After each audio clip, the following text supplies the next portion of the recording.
Oui, c'est assez inhabituel, mais sachez que voilà, cette vidéo sort à 10 h, donc le samedi. Pour la simple bonne raison que à 15 h, il va y avoir donc la vidéo sur l'histoire de Superman, de revenir un petit peu sur, on va dire, les éléments principaux des comics, revenir aussi sur les différentes versions, donc n'hésitez pas à les voir, ça peut être plutôt sympa, notamment en première, pour échanger, ça peut être plutôt cool. En tout cas, bien évidemment, bonjour à toutes et à tous, je suis très content de vous retrouver pour une nouvelle vidéo. Sachez que oui, aujourd'hui on va revenir un petit peu sur un personnage qui est très intéressant. Mais évidemment, vous avez vu la miniature, vous avez lu le titre, il s'agit donc de Mephisto. Donc ce personnage, le diable un petit peu donc de Marvel, sachez que il a été quand même pendant pas mal de temps source de hype au niveau de Marvel, source de pas mal de théories, notamment après Avengers Endgame. Je vous rappelle quand même que, notamment dans WandaVision, on pouvait supposer que voilà, ce n'était pas forcément Wanda qui était à l'origine de ça, mais plutôt Mephisto. Également, pour ceux qui s'en souviennent, dans Loki, on se posait aussi des questions, parce que dans les premiers épisodes, il me semble qu'on te laissait supposer en gros que l'antagoniste, dans une église, en gros, on te montrait le diable. Donc il y avait aussi ça.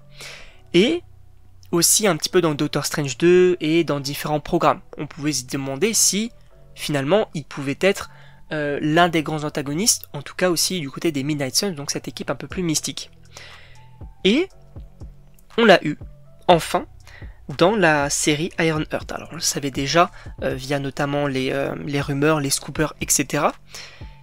Donc on l'a eu dans le dernier épisode, notamment interprété donc par Sacha Baron Cohen. Et pour le coup, c'est vrai que dans la critique, bon, j'avais dit que oui, j'aimais bien son introduction, mais que par la suite, fallait quand même donner du lourd. Et je maintiens cette version, c'est-à-dire que pour moi l'acteur l'interprète assez bien, c'est-à-dire que on a vraiment ce côté un peu malicieux, manipulateur, joueur également. Et voilà, oui, il est sous forme humaine, en même temps c'est un peu logique, enfin tu ne vas pas te présenter en tant que diable pour effectuer des pactes, c'est un peu bizarre. Donc voilà, pour rassurer aussi un petit peu Ironheart et The Hood, en laissant un petit peu planer le mystère. Mais je dois dire que j'ai bien aimé, mais par contre va falloir quand même un peu donner du lourd dans un personnage par la suite, puisque sachez que après Avengers Secret Wars, la prochaine phase sera concentrée sur l'aspect mutant, l'aspect galactique et aussi l'aspect mystique, avec peut-être du Doctor Strange, du Blade, du Moon Knight, tous ces personnages un peu mystiques. Et en réalité, moi j'aimerais bien avoir une équipe de ces personnages mystiques en lien avec les Midnight Suns, avec tous ces personnages là, donc Blade, Doctor Strange, Moon Knight, également Black Knight, peut-être alors pas forcément The Hood, mais différents personnages comme ça, peut-être War of by Night, Wanda, etc. Également peut-être Agatha, on sait pas. Et avoir peut-être Mephisto, qui ait une importance dans cette phase-là. Alors peut-être en tant que grand antagoniste du côté mystique, ça peut être sympa.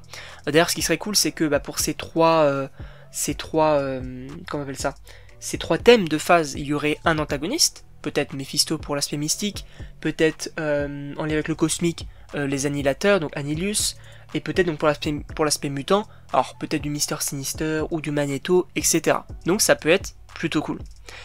En tout cas, donc voilà, donc l'aspect principal de cette vidéo, c'était vraiment de revenir un petit peu donc sur Mephisto. Moi, je suis quand même assez content de l'avoir vu dans la série Ironheart. Ça aurait pu être bien pire, on va pas se mentir. Et pour le coup, j'attends de voir quand même son importance par la suite, parce que là on peut pas vraiment juger. Oui, il a l'air assez intéressant, assez enjôleur un peu, donc ça peut être plutôt cool.